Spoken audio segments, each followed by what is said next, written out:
i-share lang nako ang kining video inyo nakita kay na-emotional lang ko sa nahitabo sa recent nga natikyaob nga barko nga MV Devon Bay man siguro tong pangalan. Ang karga nila is nickel ore nga gi-classify ni as kargadang solid sa tan-awon pero mahimong likido sa sayop nga proseso ug sa sayop nga kahimtang inigabot sa dagat no.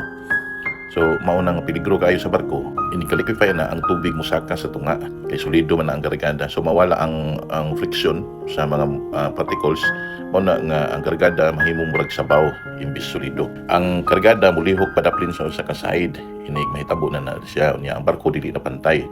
Inig takilid sa barko, pwede na siyang di na makabalik or di na gyud na siya makabalik. So dako kayo nga posibilidad nga tikyaob gyud ang barko. So bisan pa man gani nga kalmado ang dagat, walay daw tang panahon tungod sa vibration, pwede po ni siya mahitabo gyapon ni ug pwede po gyapon niya mutikya og gyapon ang barko.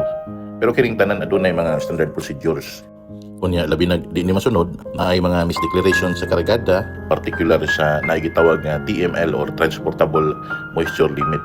Pero kining tanan sa papel ra ni siya. Pero ang taga-barko adunay katungod sa paghunong sa pagkarga ug ilang masuta ug mapamatuod pinaagi sa mga test nga ilang gihimo independently aron makontest nga ang kargada dili safe ipadayon og karga. Kay ang kargada or ang charterers or owners okay ra pero ang musafir ani ang crew inigabot sa dagat. So inigabot sa panahon sa mga claims, ang tag-iya sa barko walay problema, pwede siyang na-claim or wala, pero ang subo gyud nga hunahon nga aduna nay kinabuhi nga nakalas. So guys, let us offer prayers to the missing and unfortunate crew of MV Devon and condolences to the bereaved families.